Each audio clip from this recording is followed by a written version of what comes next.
All right, so this topic is probably one of the most important videos that I will ever do regarding your health. I didn't know what to call it, so I titled it, The Most Important Antioxidant is Melatonin, Not Glutathione. But this information is completely brand new. You've never heard this before, and it's very important information. And then he sent me this paper that literally blew me away, and I put the link down below. And this video is a summary of that paper. And so people, they want to live as long as possible. Why do people die? Well, the great majority of people die because of heart disease.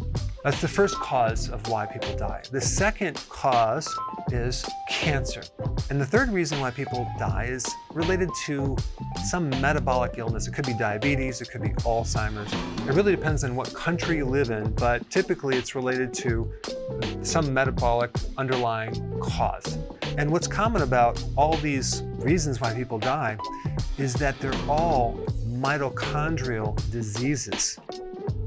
In other words, there's some type of dysfunction that destroys the mitochondria. And with cancer, it originates in the mitochondria become damaged, and then that cell then converts over into a cancer cell.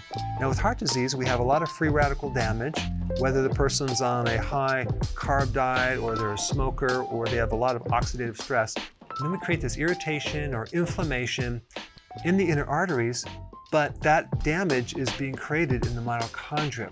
And so if we really look at the essence of where the problem is, we're getting this excess of oxidative stress and free radical damage.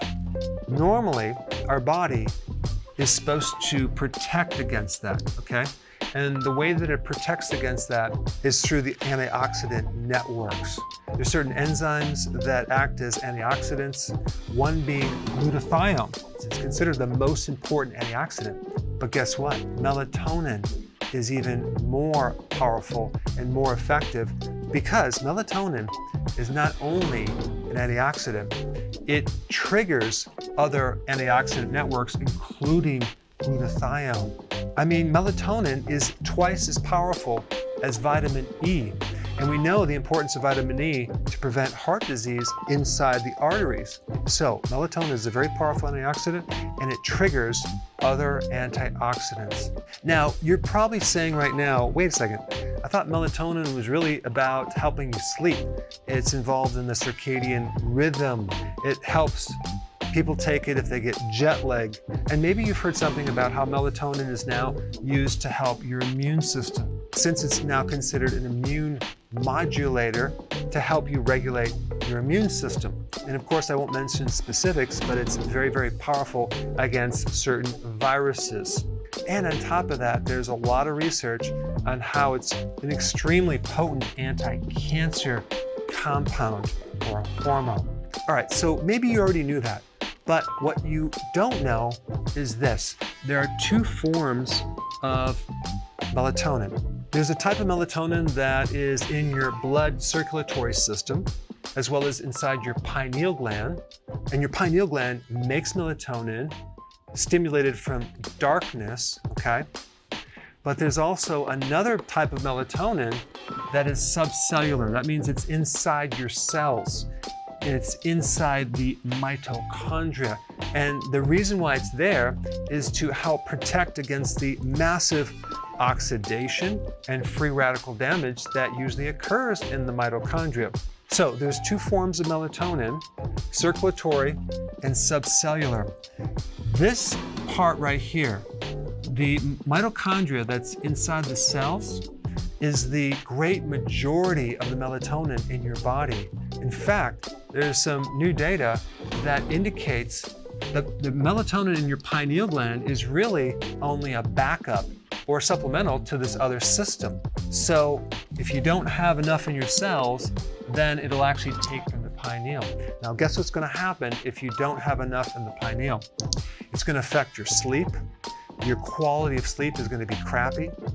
You're gonna get inflammation, and you're not going to have the antioxidant protection. And there's a whole list of problems that can occur from that. not just poor sleep, but chronic inflammation, chronic degenerative diseases, especially of your brain. Do you realize that there's a condition called sundown syndrome, which involves people that have Alzheimer's disease and dementia? So apparently, when the sun goes down, 45% of people with Alzheimer's and dementia, they start getting very agitated. They get extremely fatigued. Why do you think that is? Because they're running out of melatonin. They don't have enough melatonin. Now, at this point, you're probably completely confused because typically melatonin is the hormone of darkness, okay? Because everyone knows that the absence of light stimulates melatonin. However, there's some new information. So if you've checked out, check back in because this next part is very, very, very important. The largest stimulus of this intracellular melatonin is near infrared, aka the sun. Certain wavelengths of the sun will stimulate the melatonin inside the cells, and darkness will stimulate the melatonin within the circulatory system in the pineal gland. In fact, over 50% of the sun's energy is infrared. And this goes way beyond the benefit of getting vitamin D from the sun.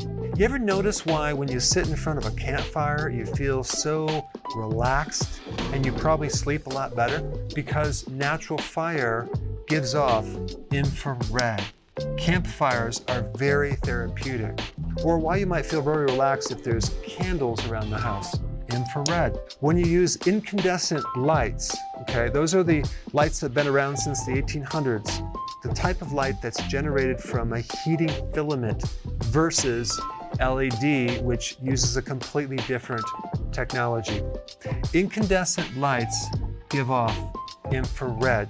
And unfortunately, the entire industry is moving away from incandescent lights. We have moved into the area of artificial lights, LED, blue lights, aka your computer, cell phone. In fact, there is a very interesting study, which I'll put a link down below, that demonstrates children in predominantly artificial light end up having a deficiency of gray matter and having a much more difficult time in learning. This is also why there's so many therapeutic benefits to an infrared sauna. And there's a huge trend in people buying infrared lasers, infrared therapies for pain, inflammation, and sleep. So, melatonin is not just a hormone of darkness, but it's also a hormone of sunshine. The other cool thing about the sun is that even if you have a hat on, okay, the grass, the clouds, the dirt strongly reflect infrared waves. So you don't have to be looking into the sun. If you're outside, you're gonna get infrared indirectly. Now, I just want to tell you a little side note on that topic. Presently, I'm living on a farm. And the two neighbors that help me a lot on my farm are both in their 60s. Their diet is not just inadequate. Their diets are absolutely terrible, okay? They live on sugar. One chews tobacco, the other one smokes. Now, both of these guys are outside all day long, okay? I don't even think they have computers. I don't even think they have a cell phone. They're just outside working the land all day long. And they rarely seem to get sick. They don't really have any health problems. They're both super strong, but they eat like crap. But they're getting a tremendous amount of antioxidants that is repairing the oxidative stress, that's repairing the free radical damage. And it's just interesting to know what's important and maybe what's less important. And I really didn't emphasize the importance of the sun for your health, and simply because I didn't have this data right here, this infrared information, as well as its connection to increasing melatonin. But apparently, as a therapy, being outside in the environment, in nature, and being exposed to sun is extremely important, probably just as important as eating healthily. Now, the other cool thing about infrared is it has the ability to penetrate your skull. Now, that's mind-blowing. In this research paper, they talk about how it penetrates the cerebrospinal fluid and how that can just bathe the entire brain and spread through the entire spinal cord. It's wild. So this is just another reason why if someone's getting dementia or has Alzheimer's, they should be exposed to sun. And the cool thing is this, infrared protects against UV radiation. So if you're concerned about the sun causing cancer, I understand that. We're not talking about being out there and getting burned. We're talking about being out there and maybe even getting the sun's indirect energy from the grass. But the point is that this IR helps you generate a tremendous amount of antioxidants that can potentially protect the mitochondria from having its complications from all that free radical damage that occurs. Now, if we flip that and talk about what creates a deficiency of infrared, well, being exposed to artificial lights, LED lighting, blue light, cell phones, computers. So here people are, they're sitting in their home all day in front of the computer, or they're at work, sitting at their desk in front of the computer, and by the time they get home, it's already dark out. Well, understanding the importance of melatonin and having enough melatonin to protect against all this other damage. So it's not just about that vitamin D from the sun, it's about melatonin. Now, a couple things you can do in addition to getting outside more and more, you can get one of these therapeutic lights and expose yourself to near infrared 20 minutes a night before you go to bed. That could be something you can do. You can switch out your lighting system to more incandescent lights. You can have more fires in your fireplace, or more candles, or campfires. But anyway, I think this is a fascinating topic.